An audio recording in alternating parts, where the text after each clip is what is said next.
Alan, congratulations. Straight back on tour. How does that feel? Well, it's as if nothing happened, mate. It's as if nothing happened. Yeah, obviously relief. Presume all the other lads have said the same. I came here with a plan, prepped well for the Worlds, kind of took a couple of weeks off to recharge the batteries, and it was back to business. And thankfully for me, I've done the job.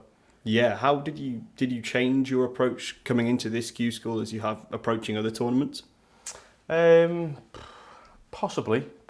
I think, I'll be honest with you, it's probably just a little bit more belief in my game, and that might be down to me, putting more hours in. I've moved to the Northwest Snooker Academy in Liverpool there. Matt and the team are looking after me, so for me it's kind of more of a discipline, more of a routine. Obviously, it's better late than never. But yeah, just kind of seeing results in practice and kind of carrying that forward rather than trying to make it better in tournaments. It's kind of like just keep doing what you're doing if it's working. Yeah, how important is it for you to have a team behind you and to be in a location that's stable to allow you to play to the best of your ability? Yeah, I mean, I didn't realise it was that important. I had my own room, 4 walls and a table. I made it my own. And it was nice to be able to kind of go in there and do your business and kind of slip in and out, and nobody sees you how much you're doing.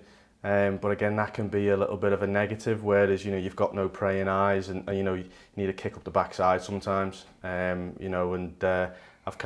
given myself that. But yeah, it's more business-like in there. It's a great facility, so I'm lucky to be able to play there. Yeah, and obviously going into the next 2 years that you have on tour, are there any particular changes that you're looking to make from the last 2 years on tour that you've had? There's a big one, yes, about staying on. Yeah. How about that? Yeah, I think there is. Obviously, I'll have a sit down and just kind of like look back at what I've been doing, right and wrong, and take inspiration from friends on the tour. I mentioned it in the middle of the week. A good friend of mine, Martin O'Donnell, got to the final of the Welsh.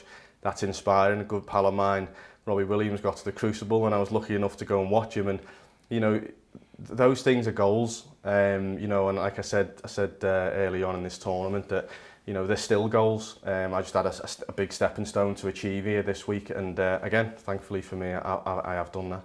So what's next for you? You're going to be straight back on the practice table, or a few bit of celebratory few days off? Oh, you're joking, aren't you? It's half term, so I've got little legs there and the wife, so I'm sure I'll treat myself to a trip to the park on the swings and 1 or 2 Guinness, mate.